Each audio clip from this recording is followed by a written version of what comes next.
Thomas Merton's Thoughts in Solitude, Chapter 17. It was necessary for Adam in paradise to give the animals names.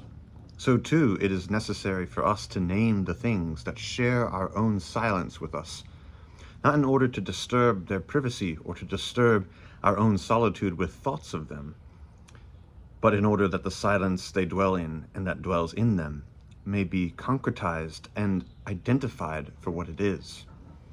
The beings that are in silence make silence real, for their silence is identified with their being.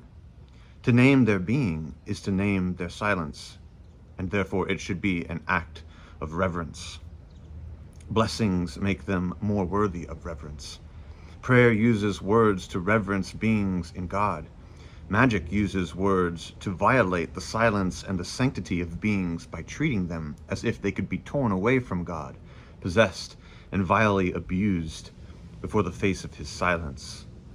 Magic insults his silence by making it the mask of an intruder, of a malign power that usurps the throne of God and substitutes itself for his presence.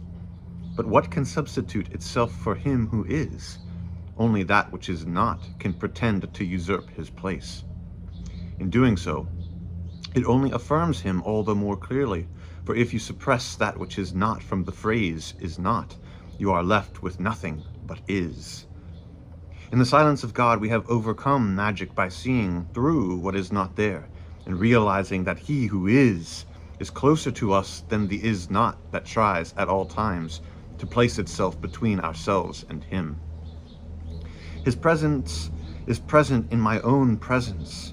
If I am, then he is. And in knowing that I am, if I penetrate to the depths of my own existence and my own present reality, the indefinable am that is myself in its deepest roots, then through this deep center I pass into the infinite I am, which is the very name of the Almighty. My knowledge of myself in silence, not by reflection on myself, but by penetration to the mystery of my true self, which is beyond words and concepts because it is utterly particular, opens out into the silence and the subjectivity of God's own self. The grace of Christ identifies me with the engrafted word, in situm verbum, which is Christ living in me, vivit in me Christus.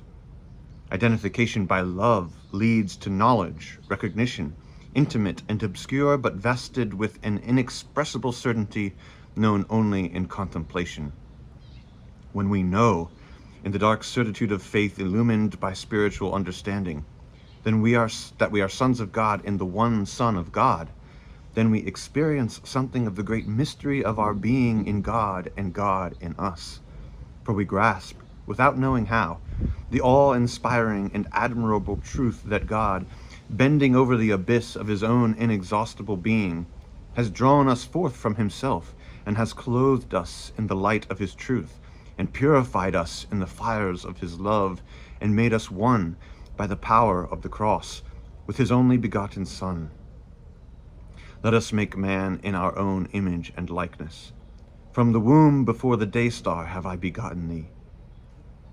O great God, Father of all things, whose infinite light is darkness to me, whose immensity is to me as the void.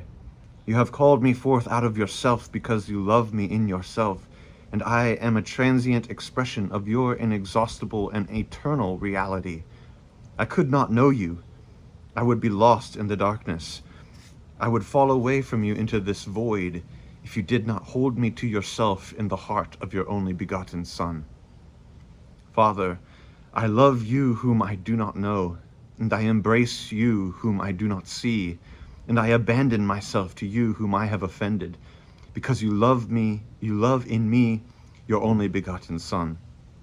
You see him in me, you embrace him in me, because he has willed to identify himself completely with me by that love which brought him to death for me on the cross. I come to you like Jacob in the garments of Esau, that is in the merits and the precious blood of Jesus Christ.